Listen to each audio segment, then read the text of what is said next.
28. Olá, sejam todos bem-vindos, sejam todas bem-vindas a mais esse episódio de Caminhos das Artes, episódio 28.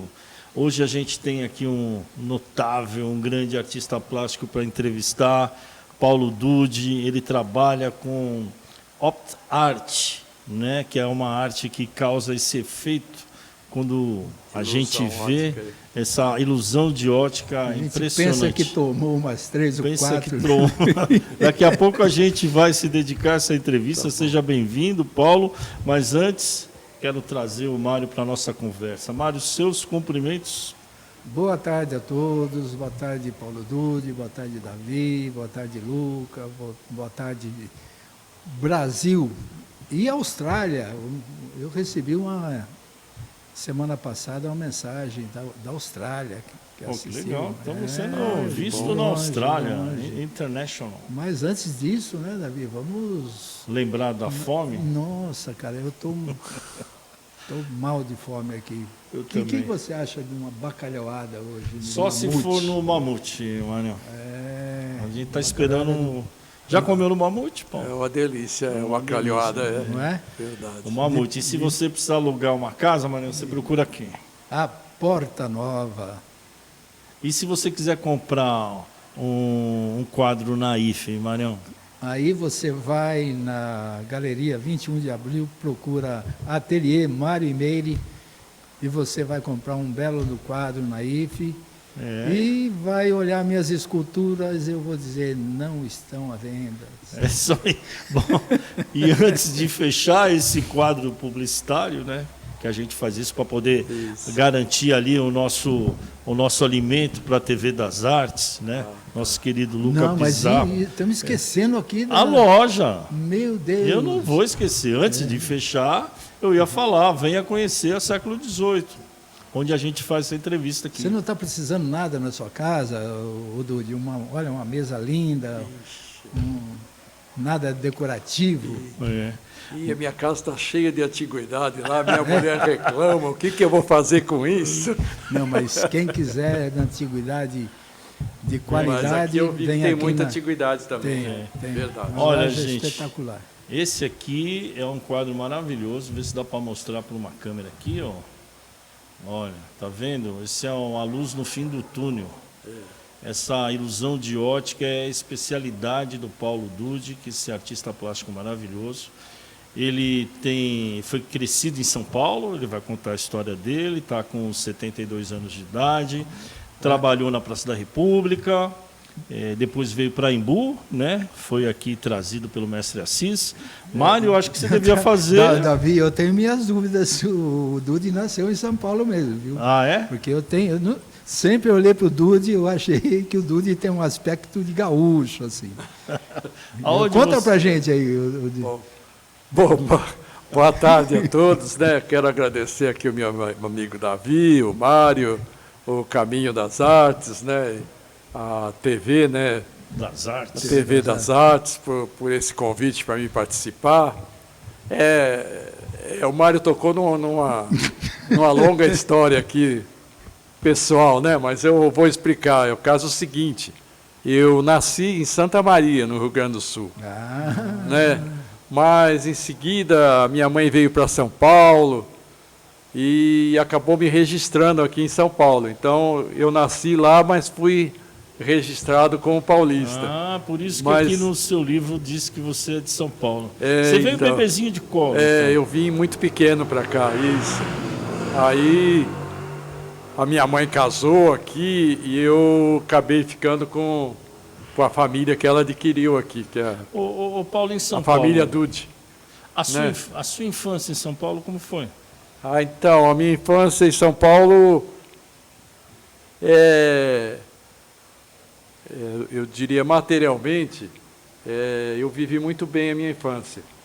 A minha família, o meu pai era empresário, tinha indústria de confecção, né, junto com os pais dele, era Andrian Dude Filhos.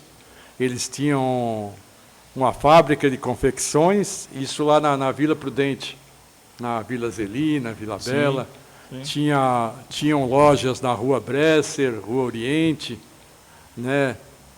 E eu vivia num casarão, numa mansão, quando eu era criança.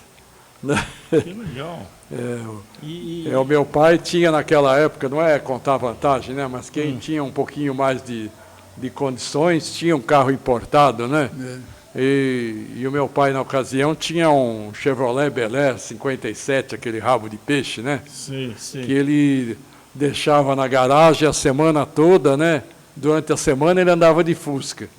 Aí no fim de semana ele tirava aquele carrão para ir comer um frango com polenta na Via Anchieta. Tá. Esse era o passeio dele, né? Isso. Mas a sua aptidão artística veio de onde? Então, eu comecei desde criança, quando era adolescente, já comecei a desenhar, fazer uns desenhinhos em papel, essas coisas, né? Depois que eu estava na escola, no ginásio, eu também vivia desenhando, fazendo desenho em papel, né? Mas esse negócio nunca teve apoio assim da família, né? Vamos dizer, né? Aí você foi um adolescente rebelde. Sempre fui um adolescente rebelde, né? Você fazia mais trabalhos escolares, né? Eu vivia num bairro lá, Vila Zelina. É um bairro que a família do meu pai, Dude, é de origem russa. Então, os avós eram russos mesmo, que vieram da Rússia, fugiram na época Ou da guerra ou da Revolução. Da Revolução Russa, foram para a China, e da China vieram para o Brasil e foram viver lá. Começaram vendendo bexiga no Parque Xangai e depois foram morar lá. Tá. E lá era um bairro que vivia estritamente para trabalhar na indústria. Sim. Então, logo de manhã, você vê as sirenes tocando, que é todo mundo para sair para trabalhar. Então, todo mundo lá tinha que trabalhar nas indústrias do ABC ou de São Paulo, né? Só ficava mesmo em casa as mães, né? E eu saía para ir para a escola, né? Tá. Estudava numa escola lá, inclusive tradicional, na Vila Zelina, que era São Miguel Arcanjo. É uma escola que as freiras tomavam conta, né? Mas eu sempre fui meio rebelde, meio... Naquela época eu já comecei a ler sobre os beatniks, né? Tá. Jack Kerouac, Allen Ginsberg. Esse povo já comecei... Antes do movimento hippie, eu já comecei a ficar rebelde. Foi mais ou menos isso. Na curva do rio. Isso. Então você morava na Vila Zelina, né? Isso. E o comércio do seu pai, no caso, era no Brás. Era no Brás, E a indústria era na Vila Bela, lá perto. Tá. E você foi para a Praça da República ainda muito criança, né? Como que você fazia? Eu tinha uns 15 anos de idade. E você lá... ia sozinho? Não. Lá tinham duas pessoas, era o Petros e o Nenê, que foram artesãos de couro na Praça da República. Mas moravam lá perto de você? Moravam lá perto de mim. Então você fazia. E eles te levavam, te arrastavam. A gente era um grupo lá na época, no final dos anos 60, que eu conhecia eles, e tinha o largo lá da Vila Zelina. Então, nós éramos os cabeludos que ficavam no largo da Vila Zelina. Eram os malucos lá do lugar, lá, eram, né? os hippies. Eram os hippies, vamos supor. E como seu pai e sua mãe via isso daí, essa relação? Isso daí eu sempre fui a ovelha negra da família nesse sentido. Eles nunca aceitaram esse lado. Foi mesmo. Eles queriam que você se formasse o quê? Advogado, médico, aquela coisa tradicional. Quando eu me via desenhando, ele brigava comigo, ele falava, não, isso é coisa de vagabundo, de não sei o quê, né? Você tem que aprender desenho mecânico, ser ferramenteiro, trabalhar na Volkswagen, na General Motors. Eu sei que todo pai quer o bem para o seu filho, né? Ele pensa assim porque ele quer o futuro, né? É o que ele acha que é o caminho, né? É o que ele acha que é o caminho. Mas isso era normal, né? Naquela época, né? Ainda hoje é assim. O artista é visto, né? Isso. Nas famílias tradicionais ainda é assim, né? O artista fala, você faz o quê? Eu sou músico. Mas você trabalha com o quê? Isso. Entendeu? Então, depois que eu comecei a fazer mais fazer arte, fazer as coisas, né? Os vizinhos iam lá na casa da minha mãe, inclusive eu já não estava lá, ia lá visitar ela, né? Aí ele chegava lá para minha mãe, escuta, o seu filho faz o quê? Questionando, né, esse lado aí. Que lá, eu entendo o povo de lá, eles são pessoas simples que vivem para o trabalho, a vida deles é aquilo, não é? Não tem como mudar, não é? Agora, para você romper e se assumir como artista, isso é. você passa por um processo difícil. Você passou fome, como muitos do que a gente já entrevistou aqui, passaram fome nessa trilha. Mais ou menos.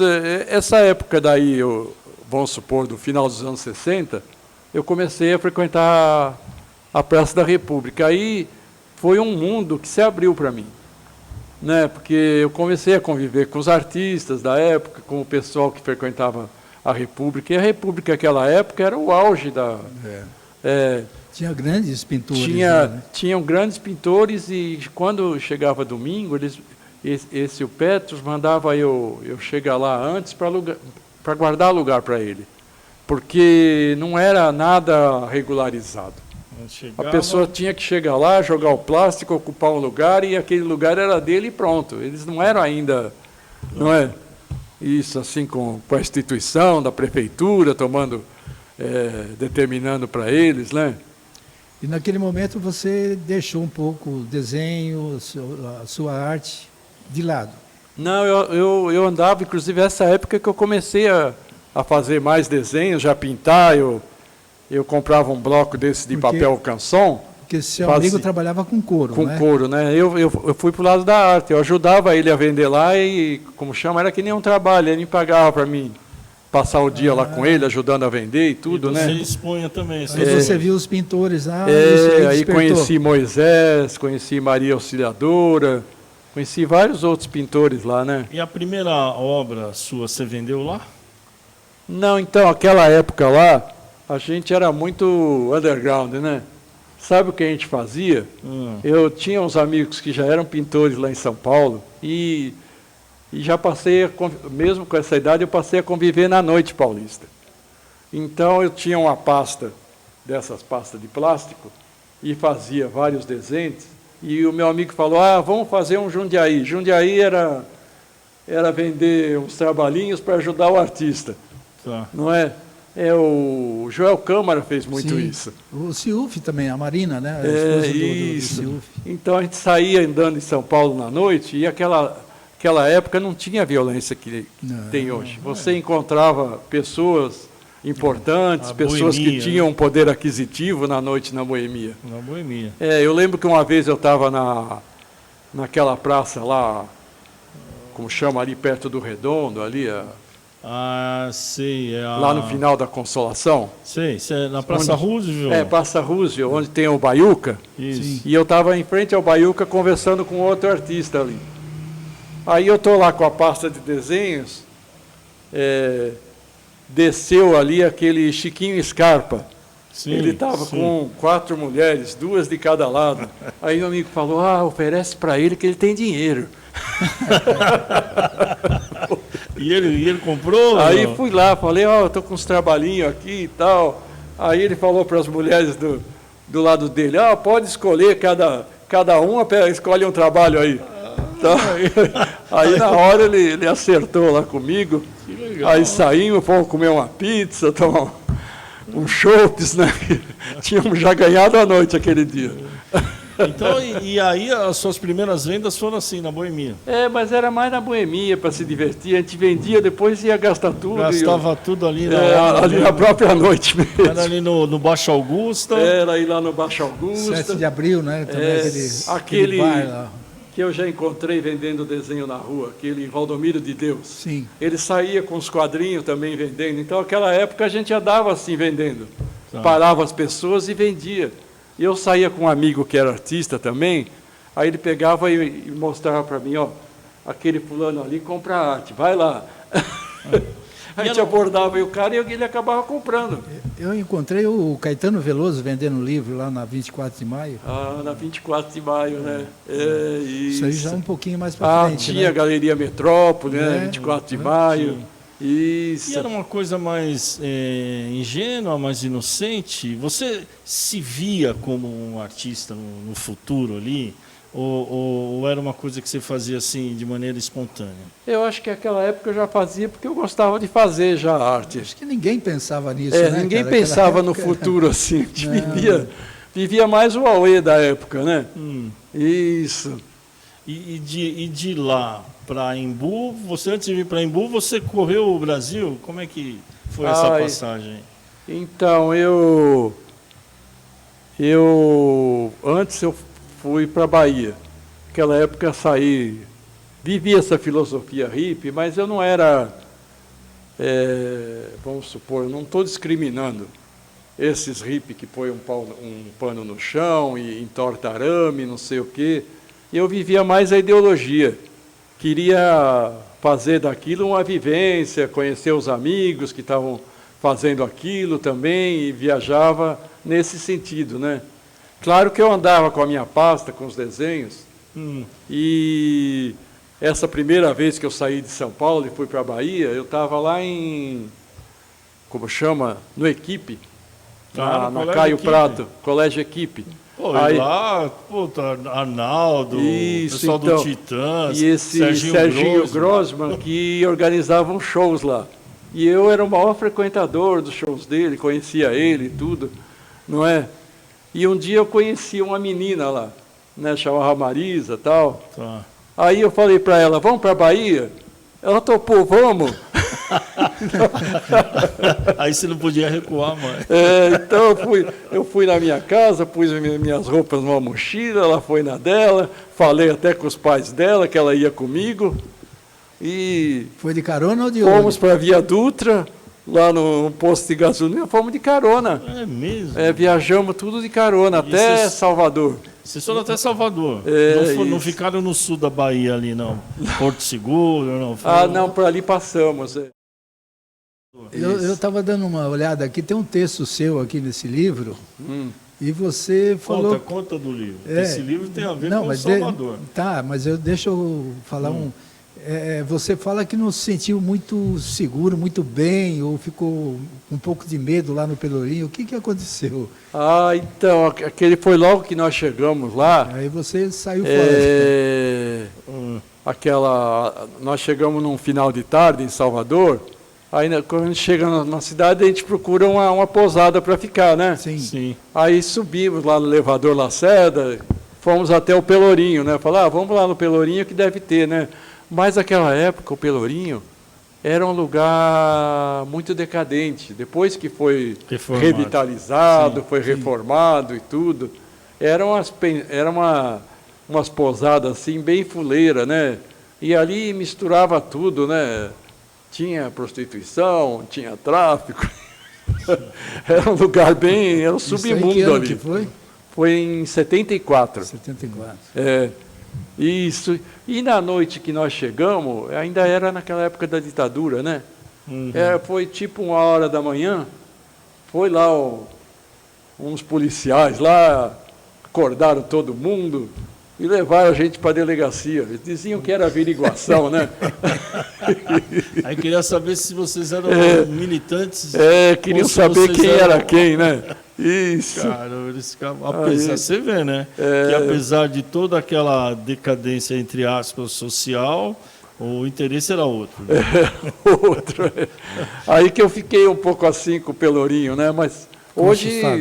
diz que hoje é turístico, valorizado e tudo, visitado. O Pelourinho tem uma história, não vou contar os personagens, porque a entrevista não é minha. Sei. Vai ser um cara que chegou no Pelourinho com a família, e quando ele estava chegando, já no Pelourinho reformado, o camarada chegou do lado dele e falou, onde você vai? Eu falei, não, vim visitar o Pelourinho. Ele falou, não, a entrada é R$20. O cara pagou. Eu acredito que Você seja acredita? Não deixa de ser, né? Mas esse livro aqui, você está nesse anos 70 Bahia. Então, um aí eu livro de contei Luiz um relato Afonso e que Sérgio Siqueira. que tinha um cara que era até parecido com Assis, Tá. que em Caixa-Prego, na ilha de Itaparica, ele tomava conta de uma praia. E só que O velho da sombra. o lugar dele era que nem uma aldeia de índio. Tá. Era tudo umas choupanas de sapé e tudo. Mas Era um pouco distante, né?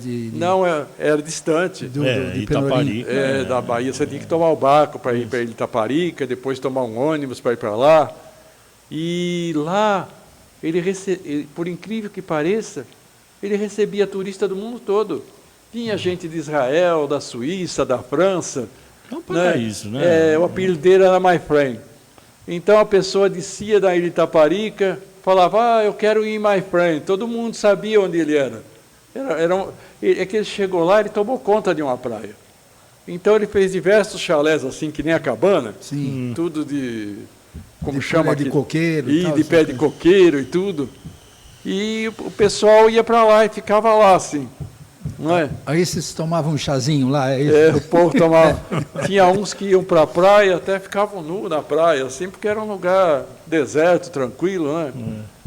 E aí, nesse texto, você também descreve que você perdeu a condição de volta e foram a pé. Foi que a gente fomos lá no Nazaré das Farinhas, né? Era um lugar lá que eles estavam vivendo um turismo disso também, não é?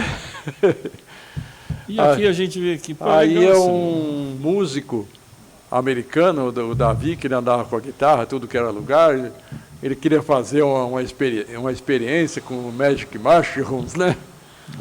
Só que nós fomos lá, começamos a conversar lá com o cara que da fazenda e perdemos o ônibus. My friend? Com My Friend. Isso, que a gente ia voltar para o My Friend. Ah, tá. Ele estava lá no My Friend. Isso. E aí foram a pé. Fomos a pé. Que legal, viu? Mas era a época, né? Você vê, eu tenho um outro episódio que eu soube na época, que Arembepe foi um lugar que também era um lugar assim dos hippies, que teve Janis Joplin, que teve Mick Jagger e tudo. Tá aqui, tá escrito. E que uma época incomodaram eles. Estavam incomodando eles para não ficarem lá. Mas tinha um rapaz que estava entre os hippies lá, que era filho do Franco Montoro. Tá. Aí ele convidou os hippies todos para... André Franco Montoro? acho que era. E para ir lá falar com o Toninho Malvadeza. O ACM. O ACM. O ACM. Antônio Carlos Magalhães. Antônio Carlos Magalhães. Aí diz que os hippies de Arembepe foram tudo lá no gabinete do ACM. Ele chegou de manhã, estava aquele monte de hippie lá na porta do gabinete dele. E ele recebeu o pessoal? Aí ele chegou lá para a secretária, quem que é esse povo aí, não sei o quê. Aí ele falou, é o pessoal lá de Arembepe, não sei o quê. Aí eles determinaram o filho do Franco Montoro para falar com ele, né? Aí ele foi lá, falou com a CM, explicou a situação, e quando voltaram para lá, o próprio delegado lá de Arembepe falou que estava resolvido, que eles podiam ficar à vontade lá. E nesse período que você foi para a Bahia, e a arte, como você estava ainda envolvido com a arte, ou você foi para curtir só? Eu fui, para mim, era uma época que eu fui porque eu queria conhecer, né? Queria viajar, queria viver essa experiência, né? On the road, conhecer o Brasil, conhecer outros lugares. Quanto tempo durou isso? Quanto tempo? Isso durou 6 meses, mais ou menos. Eu quase que estava ficando na Bahia. E teve um poder transformador. Isso. Você mudou? Como? Você mudou depois desses 6 meses, você virou outro? Não era mais o... Mudei um pouco, isso. Alguma coisa muda, né? Que visão você passou a ter das coisas? Passei que a gente tem que caminhar pelo nosso próprio caminho, né? Tem que acreditar no que você faz, no que você é e seguir adiante, né? Eu sei que não é fácil para artista nenhum, né? A vida de artista é cheio de altos e baixos, né? Como diria lá eu não bebo, mas ele dizia, atualmente, ele dizia um ditado, né? Tem dias, o artista tem dias que ele está tomando uísque, champanhe, e outro dia pinga com limão. Você nunca bebeu, Dodi? Não, eu tive uma fase meio difícil, mas passou, né? Quando fala de parei difícil, com tudo, né? Por isso que você diz no livro que você, na caminhada de volta para a Bahia, para Pelourinho, você viu as estrelas brilhando mais intensamente, não? Essa experiência é uma experiência lisérgica que você teve, né?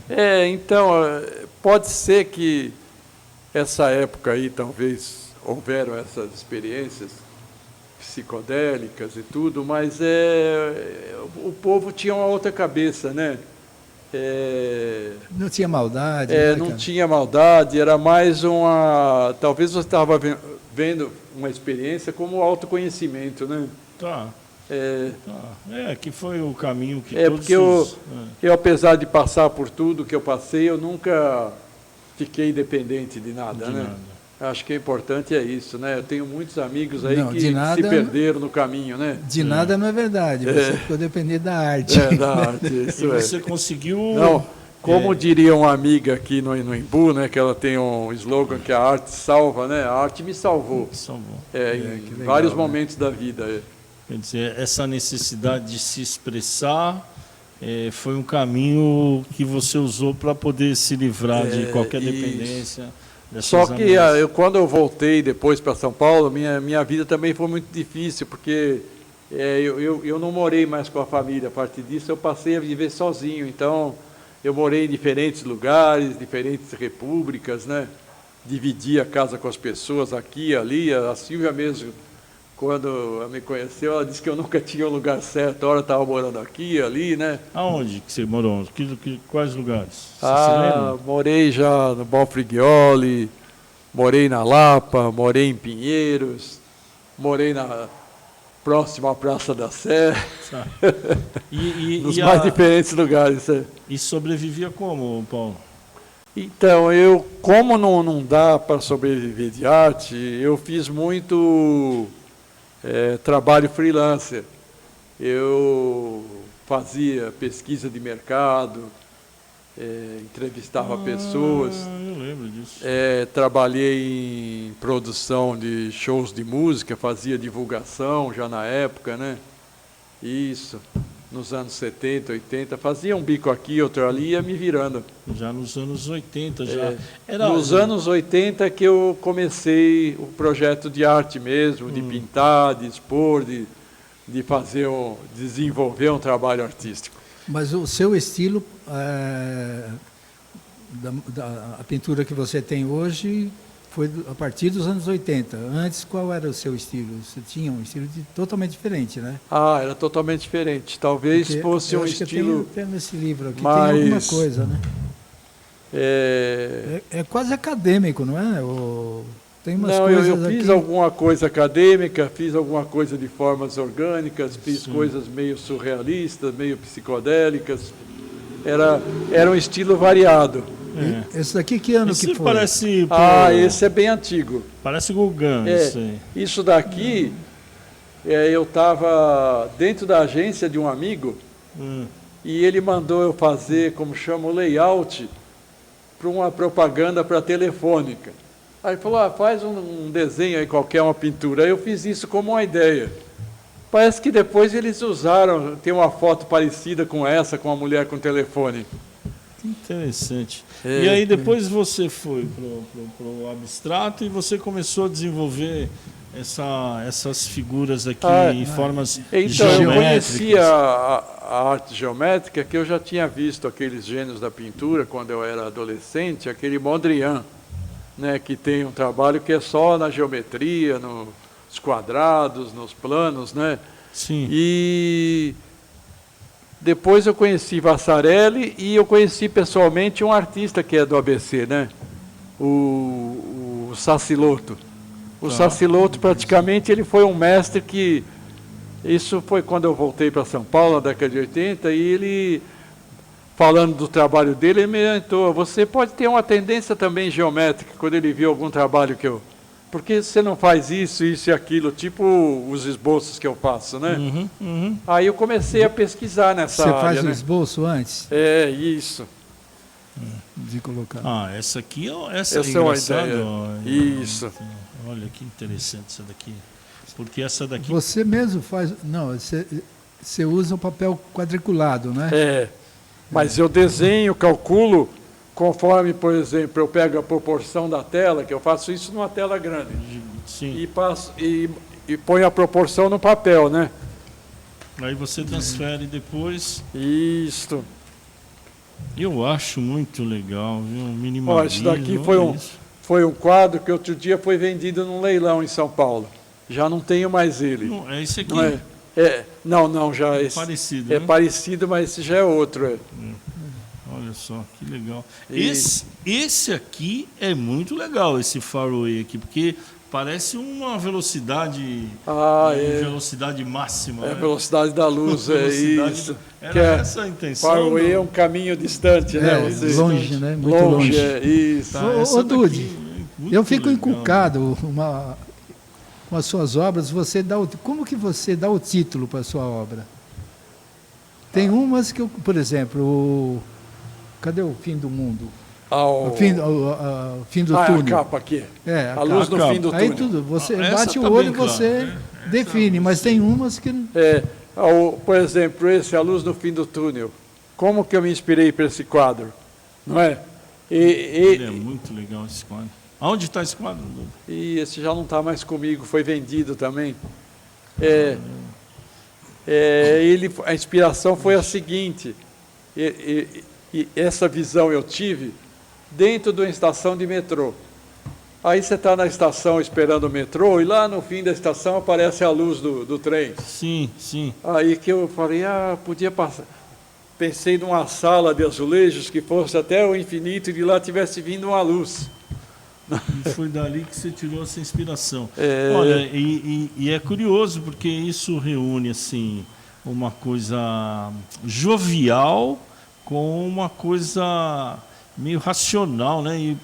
Eu acho curioso porque ele sai daquela linha comum de uma arte comum que é Esse daqui, por exemplo, esse vermelho.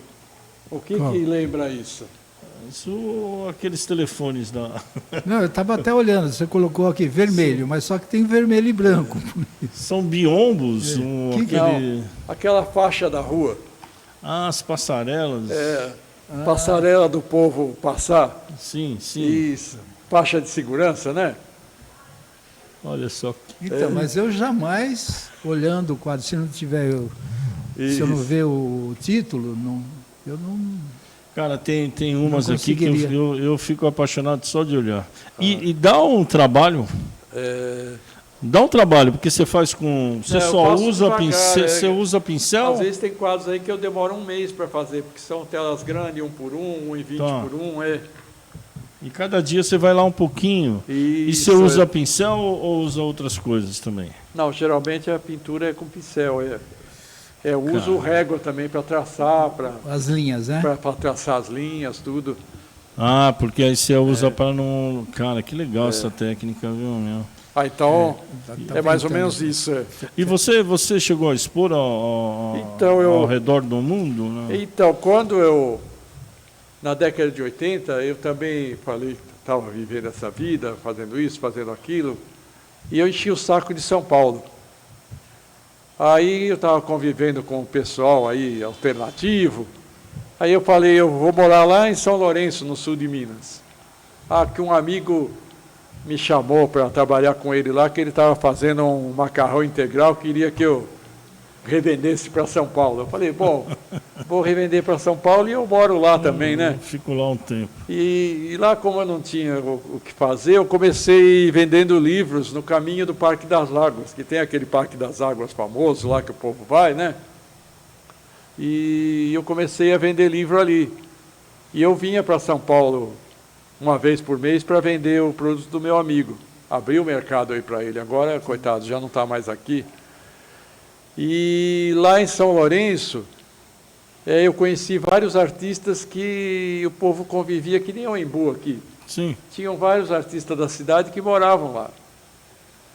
E na época, foi nos anos 70, nos anos 80, eu estava lá vendendo os meus livros e eu conheci uma pessoa que era candidato a prefeito lá.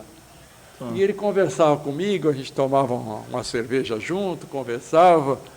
Aí ele falou, quando eu for eleito, vai lá conversar comigo que a gente vai fazer alguma coisa, né? E ele foi eleito. Aí ele ganhou, né? Isso. Aí passou outro dia lá, mandou eu ir lá conversar com ele, né? Nessa altura a gente já sugeriu para ele de fazer, tipo essas exposições que a gente faz aqui. Foi a primeira que a gente organizou, uma exposição dos artistas que eram lá da região do sul de Minas, né? Ali o que é perto de São Tomé, mais ou menos? É perto de Caxambu, de São Tomé. São Tomé. Isso. É naquela rodovia que vai lá para o Rio de Janeiro, lá para Juiz de Fora, para... é Rio Branco, Juiz de Fora. Isso aí. Ô, Dude, a gente...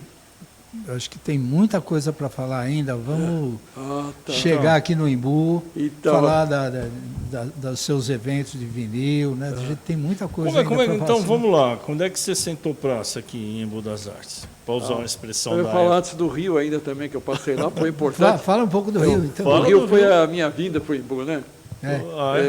Aí eu saí de São Lourenço e fui para o Rio de Janeiro. Aí estou lá caminhando da Avenida Atlântica, vi um povo lá no calçadão, cheguei lá, estava o governador Brizola, estavam os artistas, ele com o arquiteto, falando lá com os artistas. Aí eu cheguei lá e encontrei um amigo lá também do Rio, Paulo Rocha. Aí falei, o que está acontecendo aqui? Aqui vai começar uma feira de arte. Aí que eu comecei a me empolgar por causa da feira. Ele falou, não, você vai em tal lugar lá na Fundação Calixto Gulbenkian, faz um teste e aí você participa aqui expondo com a gente. Aí eu fiz o teste, dali 10 dias eu estava expondo lá na feira, lá em Copacabana. E lá foi o lugar que eu mais vendi quadro. Que ano que foi esse? Foi nos anos 80, entre 83 e 84, né? Você não tinha conhecido a Silvia ainda? Não, ainda não. E vendia em dólar, né? Porque nessa época não tinha dinheiro. Ali, quando chegava a feira, era uma feira noturna de arte. Uns painéis com luz para iluminar os quadros, tudo.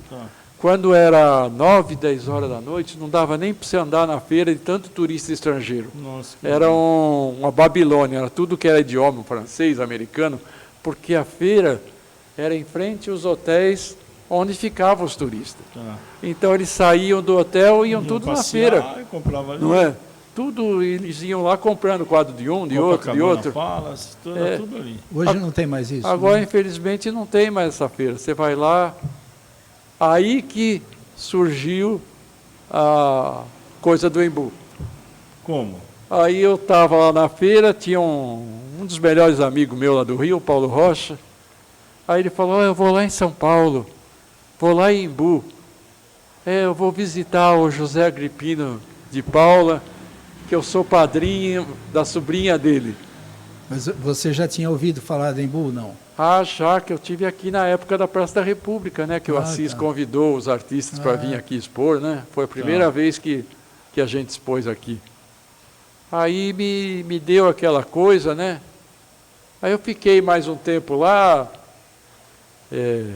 estava trabalhando muito. O Rio de Janeiro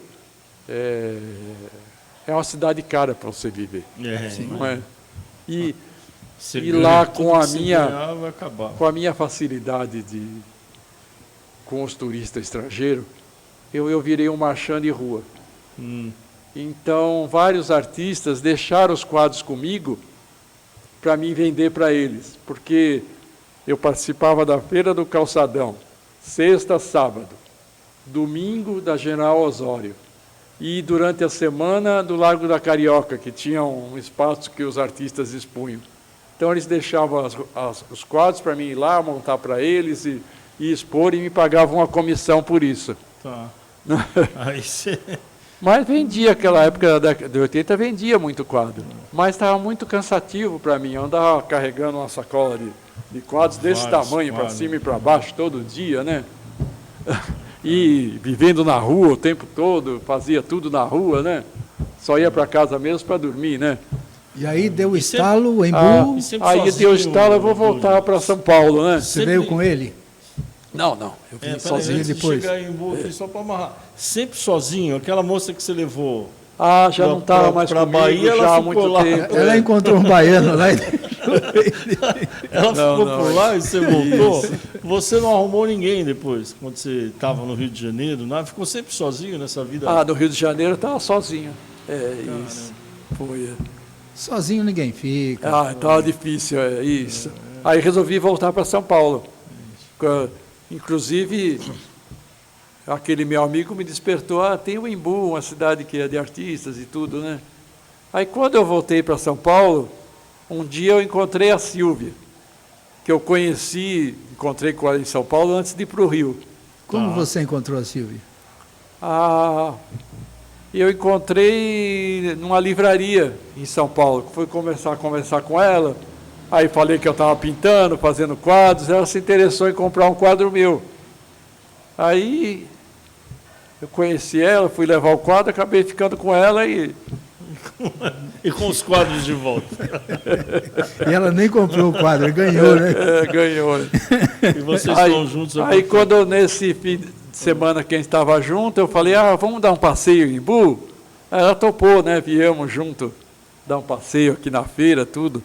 Aí quando a gente estava andando aqui na feira, eu falei, você quer morar aqui? Aí na hora ela topou. Eu na semana seguinte vim e aluguei uma casa aqui no centro, ali na rua São Luís. Tá. Foi da dona Aidil, uma mulher que era ceramista, né? Aí foi em 86. Aí arrumamos nossas coisas e mudamos para cá. Né? Acabei mudando para o Embu. E desde então, Aqui ele amarrou o burrinho. Isso aí, porque eu já me interessei pelo Embu por conta desse movimento artístico aqui que tinha já desde a década de 60, né? Dos artistas e tudo. Eu vi que era uma cidade que tinha um clima para... E já conhecia, né? Alguns artistas. Já devido à Praça da conhecia, já República, tinha né? conhecido o Assis, já tinha conhecido o Dunga, já... E você foi bem recebido assim, pela turma toda ou não? Como foi? Foi, a princípio foi bem recebido. Me convidaram até para participar do Mais Embu, né? Ser um dos membros lá do Mais Embu. o Mais Embu era uma ONG, assim, uma associação. Era uma associação dos artistas. Depois teve o Salão Raízes do Embu. Aí já deu um pouquinho de ciumeira, né? Porque eu participei com esses quadros branco e preto, aí ganhou o primeiro prêmio no Salão Raízes do Embu. Aí, teve uns artistas que ficaram um tempo sem falar. Porque você ganhou o primeiro prêmio em preto, com o quadro preto e Todo branco. preto e branco. E os caras se... O Rai falava que eu só fazia quadradinho. E como é que você lidou com essa fase aí, Bruno? Depois recompôs todo mundo. Depois recompôs. É que eu estava chegando, né? Então causou muita ciumeira, né? Cara, Isso é normal, né? Todo mundo Isso sempre chega aqui. acontece, né? E você ficava expondo na onde aqui na praça? Onde era o... Eu cheguei a expor, fazer uns quadrinhos para expor, mas o meu trabalho não é um trabalho comercial, assim, para se expor em feira. Sim. Né? E eu não me sentia bem fazendo um trabalho que fosse um trabalho só para a feira. Né? Fazia uns abstratozinhos pequenos, tal, umas coisinhas para vender barato, né? Depois surgiu essa oportunidade aí de montar uma livraria, e eu montei a livraria e fiquei trabalhando com livros, fazendo minhas coisas, né? Você ficou um bom tempo, né, com a livraria. Fiquei uns 10 anos. Mas, independente disso, eu expunha em outros lugares, participava de outras exposições, né? Tá. E esse seu trabalho na livraria era um sebo? E tinha movimento? O movimento maior era no fim de semana. Tá. Sábado, domingo, sexta-tarde eu já abria também. Isso. E a ideia do Loucos por Vinil, como que surgiu? Surgiu a partir da livraria, que eu trabalhava com vinil na época, né? E o Loucos por Vinil foi uma ideia que eu que eu quis fazer na época, por conta que o vinil estava em baixa. Então, todo mundo estava comprando mais CD, Tá. não é? Então, eu queria criar um movimento de valorização do vinil, do disco de vinil, Tá. não é? Que eu conheço e sempre fui um fã, um colecionador de vinil desde os anos 60, né? Comecei comprando aqueles compactos pequenininhos dos Beatles, né? E depois tive outros, até hoje eu tenho aí cerca de 8.000 discos, né? 8.000? Tenho ainda. 8.000 disso? É, E você não vende mais, virou acervo. e agora virou acervo. Mas, inclusive, foi importante na época esse movimento nosso, porque hoje em dia, todo fim de semana tem feiras de vinil lá em São Paulo, em outros lugares, cidades do interior, né? E eu vi que o nosso movimento deu certo, porque E por que não teve a muitos continuidade artistas disso? estão relançando vinil. Hoje, né? Hoje. O mercado de vinil deu um up, não é? Mas Então, e aqui foi muito forte. Por que isso acabou? O que aconteceu foi que diminuiu o número de participantes. Eu fiquei meio assim, que alguns amigos se foram, né? Outros arrumaram um espaço na feira, ficaram só na feira, não dá para contar com eles para vir para o evento. E eu achei que não está tendo a mesma visibilidade que teve antes. Você chegava a tocar ali para as pessoas e tal? A gente punha vitrola, tocava, chamava grupos de músico, porque o Loucos por Vinil não era uma feira só do fulano ir lá, pôr os discos e vender. A gente procurava fazer um movimento em torno das memórias afetivas, dos movimentos musicais, como a Tropicália, o rock dos anos 70, a bossa nova, o blues, o jazz. Então, cada evento que a gente fazia dentro de um determinado movimento, né, para relembrar as pessoas importantes da época, tudo. Então, vinham bandas de músicos que tocavam aquele tema, né? Inclusive veio o cover do Raul Seixas. Veio o cover do Raul Seixas, Foi um show bem legal. Veio aquele... Pena, né? O Pena Seixas. Pena Seixas. Isso. Veio como que chama? O guitarrista da Tropicália, Lani Gordon, vieram outros músicos.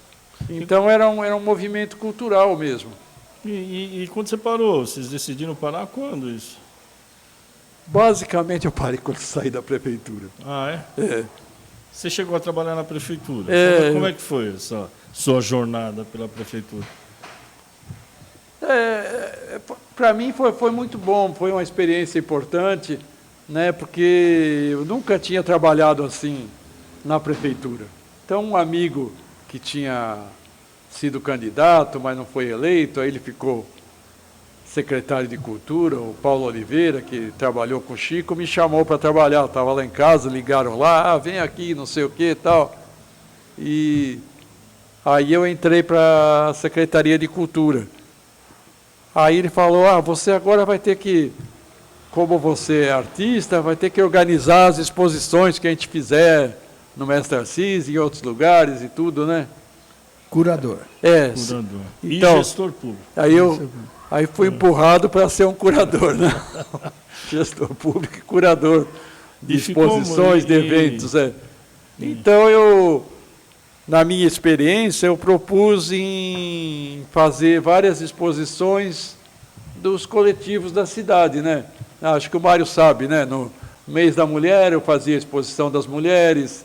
Lá da colônia dos japoneses, eu fazia a exposição dos japoneses.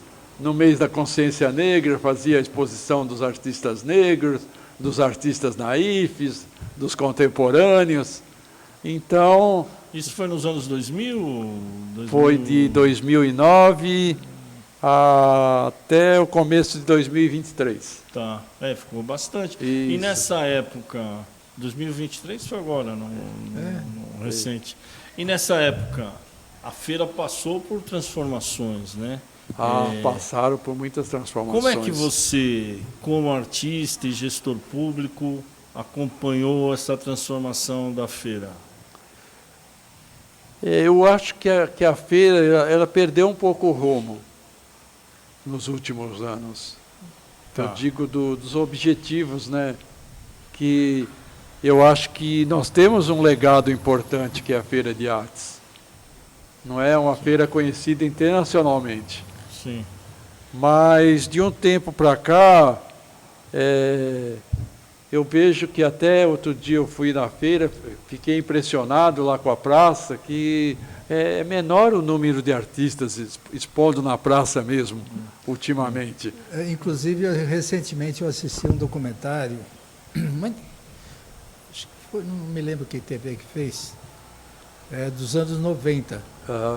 Cara, não tinha um espaço sequer aí no Largo 21 Era de tudo Abril, ocupado, lotado, cara. Hoje você vê um tremendo vazio. Tem uns vazios. Ô, Dude, eu assisti também uma entrevista que você disse o seguinte, que o Embu, no decorrer do tempo, perdeu sua essência.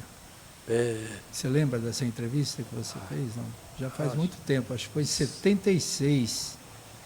No decorrer do tempo, o Embu está perdendo a sua essência.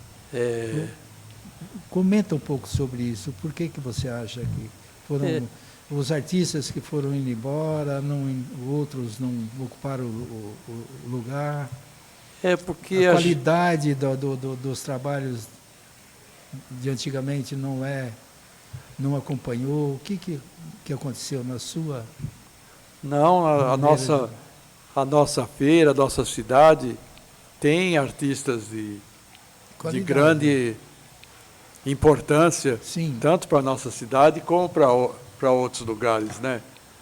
E aqui eu vou descrever um fato que, a minha opinião pessoal, eu acho que tem o artista de feira, o artista de rua, tem o artista emergente, aquele que manda para salões, para exposições, tem o artista de galeria e o artista de leilão. Então, nós estamos lá na ponta. A nossa formação aqui da cidade, basicamente, é o artista de feira. Eu sei que eu convivia com artistas da época da Praça da República, como Valdomiro de Deus, Moisés, como é que ela chama? Aquele da família Silva. A família Silva, e muitos outros artistas, que eles conseguiram valorizar o nome deles e serem uns artistas renomados. Então, eu acho que a vida mais difícil é do artista de feira, porque eu convivi tanto no Rio como aqui com as feiras. O artista de feira ele tem que produzir para vender aquele fim de semana. Mas a família Silva, também, que eu não me lembro no momento o nome dele, eles participaram de muitas feiras. O quê? Participaram de feiras. Participaram de muitas feiras, É. então, é isso. Sim. Então, os irmãos, sabe? vamos supor, eu tenho um caso aqui de um artista que é catalogado, hoje vale milhões, vende em leilão, porque ele era um artista de rua. É o Pansete. Lá, quando eu morei no Rio, tinham muitos artistas que conheceram ele. E ele vendia os quadros num painel ali na Praça 15. O que aconteceu com o Pansete? Um dia foi no painel dele lá o Chico Anísio. Aí o Chico Anísio comprou um quadro do Pansete, ele fazia marinhas só. Aí, quando o Chico Anísio estava voltando para a Globo, ele encontrou o próprio senhor Roberto Marinho. Aí o Chico Anísio entrou com aquele quadro debaixo do braço. Aí o Roberto Marinho falou, quem é esse pintor aí? Aí ele falou, esse é o Pansete. Aí ele, nossa, que pintura boa, me leva lá que eu quero conhecer esse pintor. Não precisou mais nada. Né? Não precisou mais nada. Aí disse que, acho que era uma época de fim de ano, ele chegou lá no painel do Pansete e mandou ele descer todos os quadros. Nossa Senhora. E levou. No entanto, que hoje foi criado um museu, a casa Roberto Marinho virou um museu, Sim. e lá tem diversos quadros do Pansetti, que ele virou um fã dele, um comprador das obras dele. Mas sempre um Mas- acaso, Mas acaso. isso é um entre 1000 artistas que acontece sim. isso. A gente Não estava é? falando com o Juvenal, né, que estava lembrando do acaso. E você O também pelo Joseval o Peixoto. Joseval Peixoto.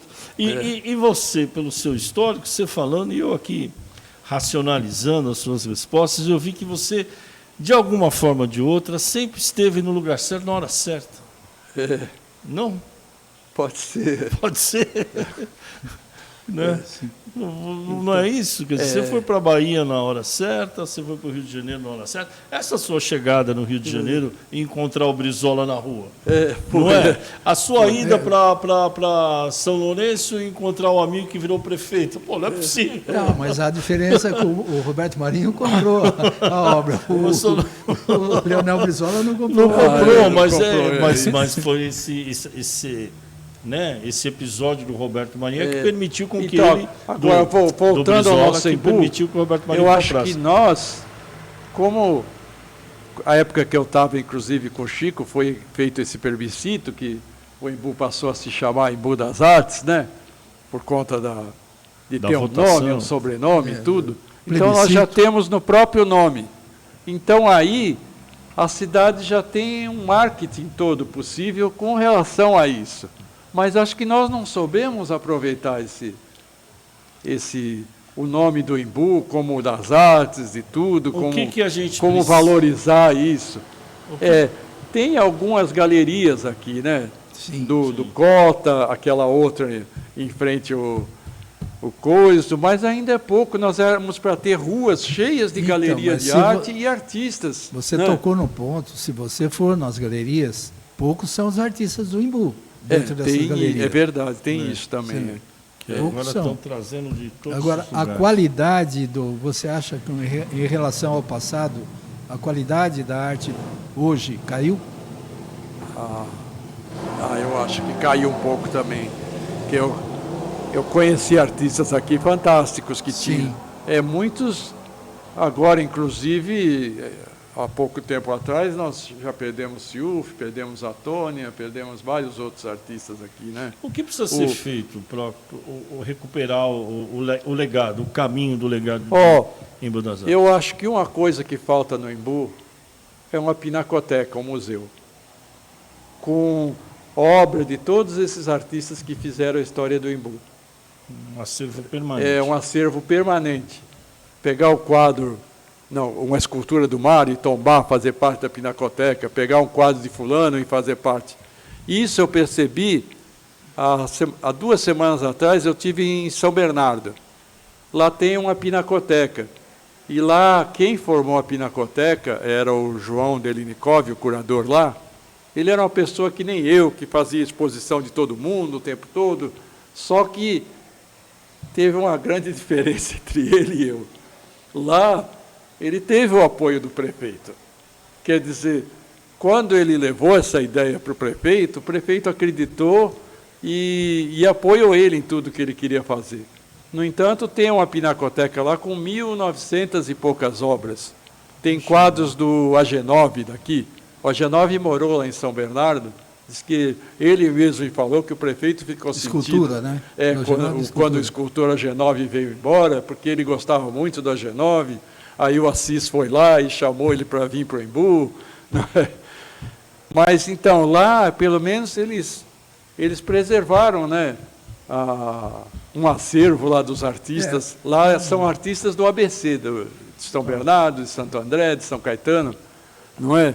Eu concordo plenamente com você em relação a esse acervo, mas também eu acho que há necessidade de se trabalhar para formar novos artistas, porque senão não vai haver continuidade, nós vamos ficar no Aí passado. seria uma escola, um liceu, uma coisa, velho né? liceu, uma velha ideia do que a gente liceu. cobra tanto aqui, né, Davi? E você está deixando o seu legado? Tem filhos? Alguém está seguindo sua trilha? Como é que é? O meu legado que eu estou deixando são meus quadros, São os quadros. minhas histórias. Tá. Inclusive, eu fiquei feliz lá que eu fui na Pinacoteca, lá de São Bernardo, eu entrei e tem um painel assim, né? Aí lá, esses são os artistas do nosso acervo. Aí lá embaixo estava o meu nome ali.